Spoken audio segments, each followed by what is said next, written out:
দেখেন, আমাদের একজন বোন, উনি ফার্মেসিতে কাজ করেন, ওনার ফার্মেসি ব্যবসা আছে। উনি বলেছেন যে আমার ফার্মেসিতে একজন ভদ্র মহিলা আসছেন, ওনার হাজব্যান্ড সিঙ্গাপুর থাকেন, উনিও হাজব্যান্ডের কাছে সিঙ্গাপুর চলে যাবেন, তবে ভাষা শিক্ষার জন্য এলাকায় এসেছেন। তো উনি দেখলেন আমি মাননীয় ইমামের বক্তব্য শুনছিলাম মোবাইল ফোনে। ওই ভদ্র মহিলা দেখেই ওই আগন্তুক নতুন যে তিনি বললেন যে আপনি কি হিজবুত তৈরি করেন? উনি বললেন যে হ্যাঁ, আমি হিজবুত তৈরির সদস্য। তখন তিনি বললেন যে আমি তো আপনাদের ইমামের বক্তব্য শুনি, ওনার বক্তব্য তো আমার হৃদয়ে ঝংকার উঠে, আমার সমস্ত শরীরের লোম দাঁড়িয়ে যায়। একজন সাহসী নেতা আপনাদের ইমাম। আমি বললাম মাশাআল্লাহ, উনি মানব জাতির মুক্তির দূত, আল্লাহর মনোনীত ইমাম। তখন তিনি প্রশ্ন করলেন ওই ভদ্র মহিলা যে আচ্ছা, আপনারা কিভাবে সাকসেসফুল হবেন, এটা কি করে সম্ভব? আমার বক্তব্য শুনে উনি আপ্লুত, খুবই আপ্লুত। কিন্তু সন্দেহ 100% মিথ্যার এই যুগে এই সত্য কি আদৌ সাফল্যমণ্ডিত হবে? এটা কি আদৌ সফলতার মুখ দেখবে? দেখেন, যেদিন আল্লাহ রাসূল সাহাবীদেরকে বলেছেন তোমরা, আরে তোমরা কারা, ওই সাহাবীদের ব্যাপারটা বুঝতে হবে ভাই।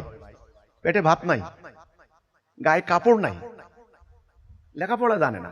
শুনেন আরবের ওই লোকগুলা রাসূলুল্লাহর সামনে বৈশা আলোচনা, রাসূল বলতেছেন তোমরা এই অতি অচিরেই পারস্য এবং রোমান সাম্রাজ্য জয়লাভ করবা। আমাদের ইমামুজ্জামান বলেছেন রাসূলুল্লাহর এই কথায় সামনে কয়জন বিশ্বাস করেছেন আল্লাহ জানে। রোমান সাম্রাজ্য কি মনে করেন ১৫০০ বছর আগে রোমান এম্পায়ার খেলাখেলি না, ওদের বিশাল আর্মি, বিশাল অস্ত্র শস্ত্র, অর্থনৈতিক ইকোনমিক মাইট তারা। আজকে যেমন রাশিয়া আমেরিকা, যদি আপনাদেরকে বলি আগামী দিন তোমরা রাশিয়া জয় লাভ করবা, এই কথা শুনলে আপনাদের কেমন লাগবে? তবে দূর, এটা পাগলের মতো কথা কয়। রাশিয়া ৭,০০০ আছে খালি অ্যাটম বোম মিয়া, লক্ষ লক্ষ আর্মি, প্রায় ১ কোটি বর্গ মাইলের রাষ্ট্র, অপার প্রাকৃতিক সম্পদ। এই যে রাশিয়াকে মোকাবেলা করার জন্য পুরো ইউরোপীয় ইউনিয়ন সুদ্ধা পুরো ন্যাটো পর্যন্ত এখন কাঁপতেছে ভয়। আরে এরা বলে কি আমরা পেলে রাশিয়া জয় করব, ব্যাপারটা অবিশ্বাস্য, অকল্পনীয়। ঠিক এক্স্যাক্টলি তাই রাসূলের সাহাবীদেরকে রাসূল এই কথা বলেছেন। আচ্ছা, কিভাবে বলেছেন দেখেন। রাসূল জানতেন এই সত্য আল্লাহ থেকে আগত। এই বীজ যারা বপন করবে কৃষকরা, যদি তোমরা ঠিক মতো সার গোবর পরিচর্যা করতে পারো, পানি দিতে পারো, ধৈর্য ধরতে পারো, তাহলে নিশ্চিত রূপে তুমি একটা ফল পাবেই পাবে। আরে ভাই, বট গাছের বীজ আর সিমের বীজ, আপনি বটের বীজ নেওয়ার সাথে সাথে আপনাকে বুঝতে হবে এটা বট গাছ হবে, বিশাল গাছ হবে, শত শত মানুষ এর নিচে ঘুমাবে, বিশাল বট গাছ। এই যে এত বড় একটা গাছ হবে, অকল্পনীয় না? আসলে এর সম্ভাবনা নিহিত আছে, লুকায়িত আছে কোথায়? ওই বীজের ভিতরে।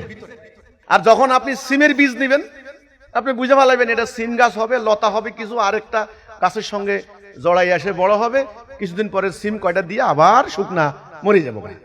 আপনি যে বুঝলেন এর ফল কি হতে পারে, এর সম্ভাব্যতা লুকায়িত আছে কোথায়?